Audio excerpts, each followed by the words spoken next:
on hayah lu sehat anggota. Betul. Ladum gupayon kaya macam-macam kapulih badan sehat lagoina. Yang lagi diuka nyan kalon nabak mane. Yang nyo tubuh mutane dapat jauh bertiga. Munyo di timur tumut danyo kaim hairakan. Boh mane yang idam pajuh le tiga. Menancik kaim dapat jauh nyo boh langku. Boh putih tu keruh kalage nuga. Munyo dapat jauh boh mujagani. Dakalan di umi memak-mak ia muka. Yang kejut di wahana impian di samahani. Kagu pegot tapi hebat lagoina. Bak duduk dapur tulupia. Dijoh-joh le engkot hai abi kapulih anggota. Menyo gudanya lagi no puga. Memang cukup musalah. Menyo talah rika.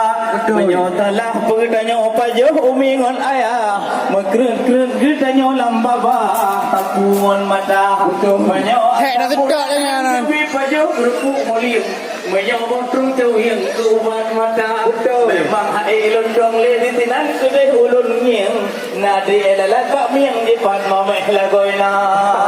Ada puan pegang munyo. Hai dah sedap. Rata jirta ramai yang teka. Anak puan takalan kedengan kena.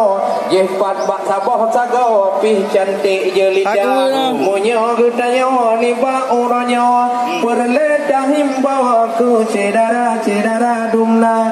Yang katok kerja sidro dua dro. Bandung urangnya. Ba wahana malaka.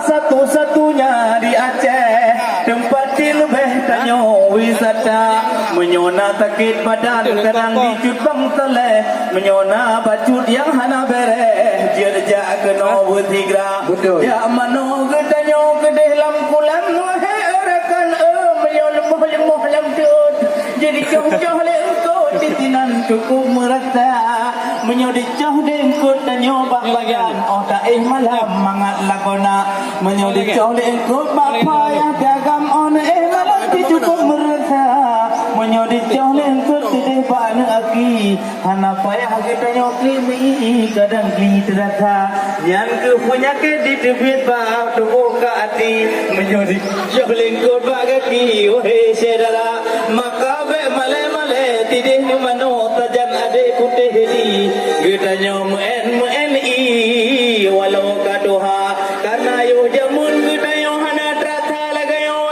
abi yo bit-bit kai hana lagayo hi laga dan gro cedera maka hana tamal yo bit da qada wate dino menyojatah mano tijim lejim nertha maka erakan pandum sinarau be dua